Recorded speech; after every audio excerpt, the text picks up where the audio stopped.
Buenas tardes compañeros, ayudantes y profesor Marcelo Lagos.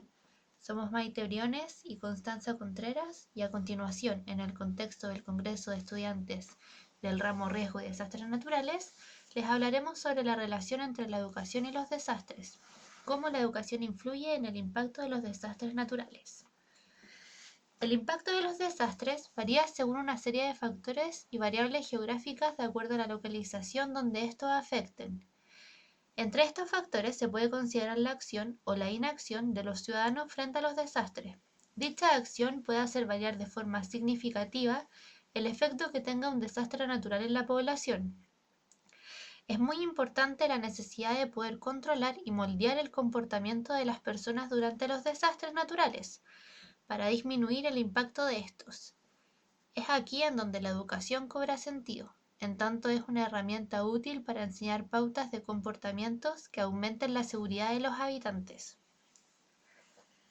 En primer lugar, de acuerdo a la educación como sistema de mitigación, es importante recordar que el riesgo equivale a la amenaza en función de la vulnerabilidad.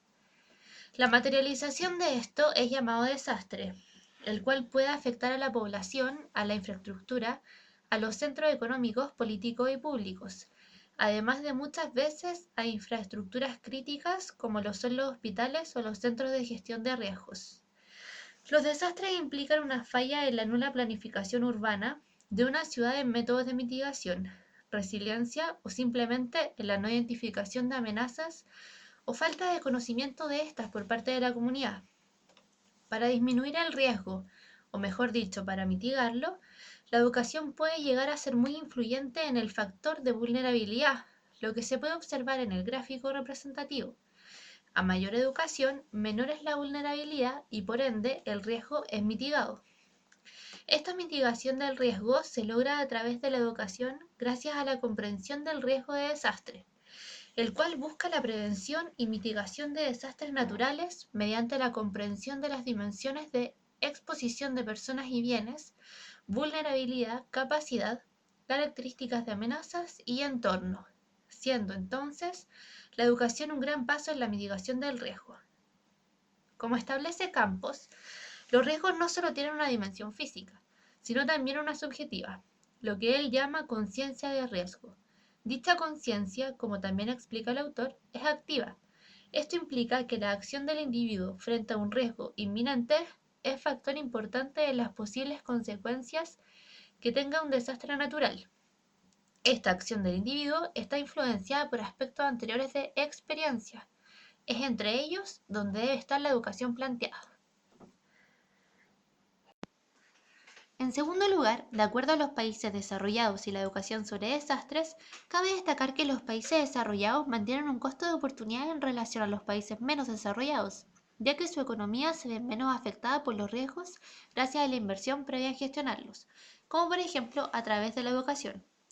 Por esto es que la educación sobre los desastres en los países desarrollados es mayor que cualquier otro escenario, existiendo un conocimiento de los riesgos que pueden abarcar la zona por parte de la comunidad, logrando mitigarlo. Como vemos en el cuadro, en el Golfo de México y las llanuras centrales de Estados Unidos se presencian tanto huracanes como inundaciones. En Sudamérica, el escenario es distinto. Se presencian terremotos sobre todo en Perú y Chile. En cambio, en Japón, además de los terremotos se encuentra la acción de los tifones. Y por último, en todo el sector mediterráneo de Europa, incluyendo a España, se enfrentan tanto a inundaciones como a sequías, a temporales y a la acción sísmica. Según el Banco Mundial, todas estas regiones y países se encuentran dentro de una categoría de país desarrollado, presentando una tasa de educación sobre el 95% para la educación primaria y secundaria. Estos países se encuentran expuestos a amenazas. Estas amenazas no suelen generar desastre, ya que trabajan el factor de la vulnerabilidad, como se explicaba en el punto anterior, mitigando el riesgo y no dejando posibilidad a la amenaza de dejar daños demasiado altos. Como siempre debe existir una excepción que confirme la regla, en este caso Japón la sería. En Japón se vio un desastre colosal en el año 2011. Es importante saber que la fuerza de la naturaleza a veces es mucho mayor a lo que esperamos o a lo que podemos estar preparados.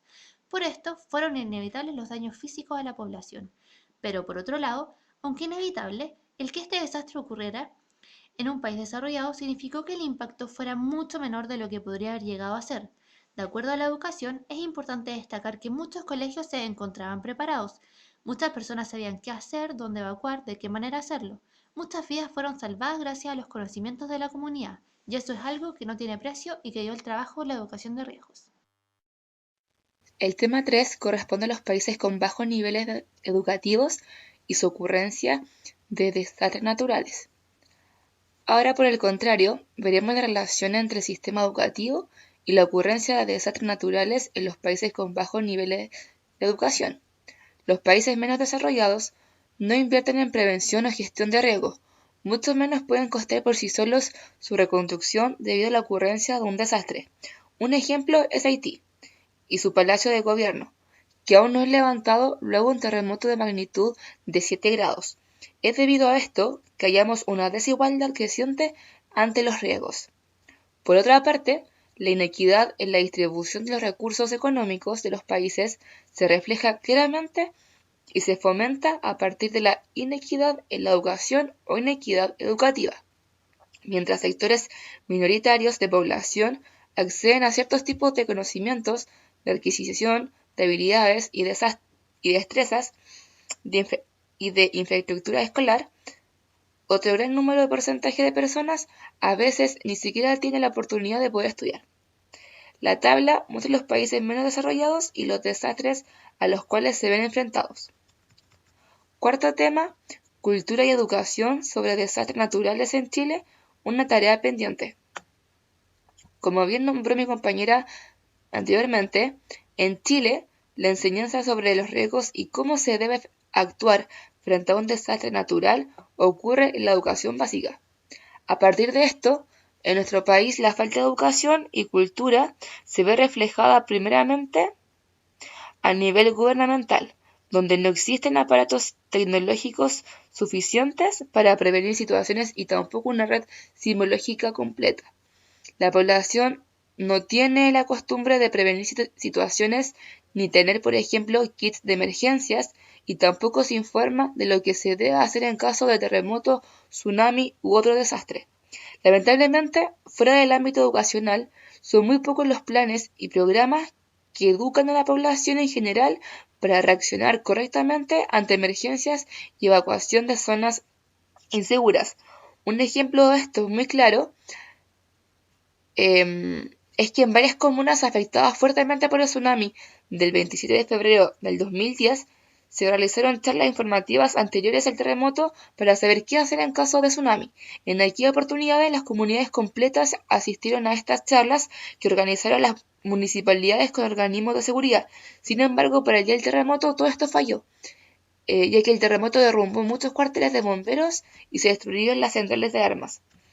En un país como Chile se debe instaurar una educación y cultura sísmica para que la población no reaccione violentamente, por ejemplo, saqueando y robando todo lo que incluso no le sirve en momentos de la catástrofe. Las imágenes muestran tres grandes desastres como son el terremoto del 27F, la erupción del volcán Chaitén y aluviones en Chañaral, lo cual les dejaron un número grande de víctimas y también en daños materiales. Conclusiones.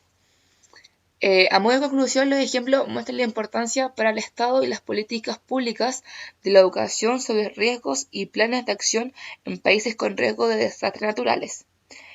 El momento inminente en el que sucede un desastre, este rompe con el marco de comportamiento tradicional de una persona, por lo cual se hace muy necesario la existencia de un marco de comportamiento que lo pueda reemplazar.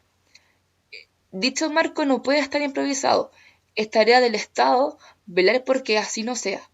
De ahí que la educación sea importante para la disminución del impacto de los desastres naturales, en tanto puede proveer un marco de acción que sirva para dichas situaciones. En cuanto a Chile, este es uno de los países más sísmicos del mundo y lo seguirá siendo por siempre. Al finalizar el trabajo, nos cabe preguntarnos lo siguiente: ¿cuántos terremotos más deberán pasar para que tengamos una real cultura sísmica en nuestro país?